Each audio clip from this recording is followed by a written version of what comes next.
Hey everybody, this is Kyle Richards from Design Socially, and I wanted to show you a few things. First of all, I wanted to show you how to navigate your way around the member dashboard of the website, and then I'll show you how to create a page and how I go about setting the properties and permissions for each member in order for them to edit their own page.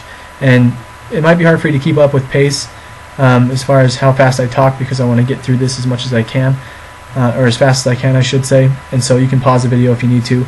I'm just going to go as fast as I can here. So to sign in, I'm just going to click in the sign in link on the bottom, and I'm going to sign in as the admin just so I can show you how the member dashboard looks and the things you can do with it. And so it'll take you to the web page when you sign in, but you'll want to click on dashboard up here in the top right, and it takes you to this page here. So I want to go down this list on the left so that you have a better idea of how the website works behind the scenes. So if you have a question about doing something to your page, you can refer back to one of these topics, and we can help resolve your issue that way. But basically, Composer Beta is really basic for composing stuff for the website or writing for the website, but it doesn't work very well since it is a beta for a reason. It doesn't allow the correct layouts that I want for the website as one of the styles on there, so don't worry about it. I'd say write your posts in a Word document or whatever word processor you use, and save them into a Design Socially folder, and just copy and paste the text straight into your blocks when you're editing your pages and making your posts. That way we have backup files if we were to lose them from your page somehow. So don't worry about Composer Beta.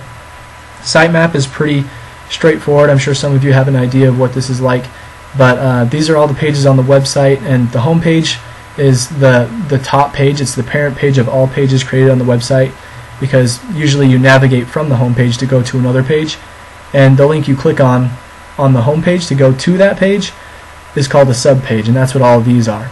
And any other page that's on those pages are called child pages, or sub pages, I guess you could say. And that's what all these are right here. So I'll show you how to add a page here in a minute, but just I wanted to show you the sitemap and what you can do with it. Like, you can click on it, and you won't be able to set properties or permissions. That's things that I'm allowed to do as the admin, but you will be able to visit every page. And if it is your own page, you're going to have the permission to do anything you want to it. So keep that in mind.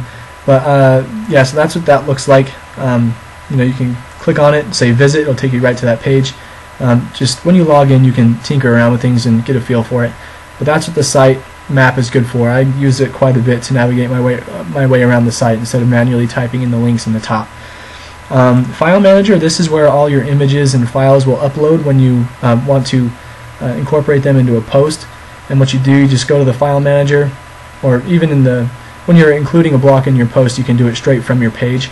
But you just click Browse and find your file. It'll pop up here, say Upload, and it'll bring up another box saying if you want to put that file into a set, and that's what these are over here.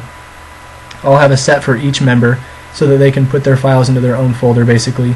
And right now we're viewing all the files. There's about 4 pages because I've done a lot of editing to set a good example for what you can do with your page. But if I want to narrow down the search to my own files, like say for this member, they just click on that box and it brings up their files, and they can click it and put it into their post or whatever they need to do. So that's basically what the File Manager is good for. You'll be using it quite a bit when you have your ball rolling as far as making posts and stuff like that. Reports, this is kind of cool. You can hold surveys on your web page. So say if you want a broad perspective on a question that's related to art design, you can give specific answers to that question, and you can have your audience, people who come across your page, they can submit a vote, and you can get some results here on this tab for that. And I think that it can be a great way for you to kind of learn about your audience and what they like and what they don't like. So it's something I'll be using for sure. Next thing down is users and groups. And as the admin right now, I can see all these. I don't have the settings all put together exactly for the other members yet, but I am working on that. But this is what it should look like. You'll be able to see all the usernames of the members. You'll see their email address, when they were added. So maybe if you find out somebody's kind of new to the website, you can help them out, show them around, or if they ask you a question, you can maybe answer it. And then logins here just shows how much other people log in. That way, I guess it can set a bar for you so that you can keep motivated and maybe log in as much as somebody else on the site. Say somebody's logging in and doing a lot more work than you are, you can maybe try to keep up with them. But it's not too important. I just think it can be used as a motivational thing over here. But that's what it looks like, and I'll click on one of the members just to show you what it might look like when you're looking at their stuff. It just shows like a picture and their username, email, what date they were added, just basic stuff, and you should be able to send messages back and forth, but haven't quite figured that out yet either. But we do have our emails posted on our pages, and you can see that email right here also. So if you want to send them an email or get in touch with them, that's another way to do it. And then groups is just like Facebook pretty much. We can put people who are common to the same group and put a tag on that basically, and we can send messages to them, and they can be all part of the same group of people. Scrapbook is similar to the sets in the file manager, but it's more like a copy and paste kind of thing from page to page. Say you have something that you want to use on every page, like for example for mine I have all the same stuff on the left and the right side, and so I just copy all that into my scrapbook and then go to my new page that I'm creating and I paste it from my scrapbook. So that's basically how it works, and everybody will have one. So you know, when you're on your page and you want to copy something to it, you just click on it, say copy to scrapbook, and it's always there for you. If you want to delete it, you know, you can figure that out. It's pretty straightforward. Pages and themes, I'll say right now that this is not MySpace, so don't worry about making your own background and your own layout for everything. It's going to be consistent from page to page because it will help maintain a sense of professionality for the whole website. Add functionality. It's a great way to engage with your readers and your audience. You can add social icons to link back to pages that you have elsewhere on Facebook or Google Plus or something like that. And there's a whole bunch of them as far as sharing some stuff across the interwebs. So something I'll be giving you a tour of later on in another tutorial. System and maintenance, that's just for me and updating software for the website. Site-wide settings are things that are common from page to page all the way throughout. For example, this is the fave icon that's up here in the browser. And this is the copyright that basically says all works posted on Design Socially are the intellectual property of the respective member as listed. So anything you post here with your name on it and a date, it can be cited from other people who use the website. FAQ entries, I'm pretty sure most of you know what this is. Questions that get asked to us, we can just have them all go to one page where, say, if a guest is wanting to know something about the website, they can have their question answered right off the top by going to the FAQ page. Really straightforward. Easy news, later on it's going to be a great way to keep everybody on the same page for the Design Socially news.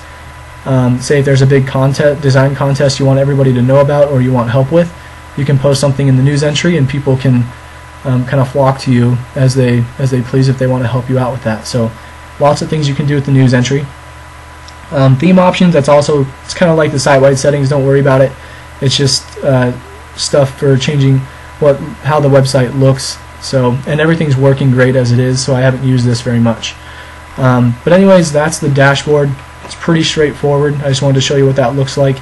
But now what I want to do is create a page so that you know how to do that, and then set the settings for my test member that I've created so that you have an idea of what you can do as a member and how things will look when you're logged in that way. So I'm going to go to Add Page, and we're going to want to select a 3-column width. The name of this page will be Test Member. And the alias, well, the name here, first of all, is what will show up in the browser tab. And then the alias is what the link is for that page. So designsocially.com/test-member. And then you'll want to click on the custom attributes and go to exclude from nav, say yes, and add page. And what that will do is, you know on websites how they have the home tab, about tab, contact us, stuff like that. Well, it just keeps the page from showing up on this menu on every other page of the website. So another thing for you to keep in mind when you create a page a subpage of your main member page. And you'll have an idea of how to do that when I show you an in-depth tutorial later on. But next, after I've created this page, since I am logged in as the admin, I want to set the properties for this person. So I'm going to go, or permissions I should say. So go to permissions, and you'll see guests, registered users, and administrators. I want to do this manually, and I'm going to add a user, and the user I'm going to add is the test member that I created. So I'll just select them, and it puts them in this box here. And I want the test member to be able to do everything possible to their page, because I want them to be able to show what they can do. And say if somebody comes to them and wants them to do work for them, then that's however they represent themselves on this page is what the viewers are going to get. So I want them to be able to edit the page as they please, and then registered users, besides the test member, or besides the member who owns the page, as well as guests, will only be able to read it.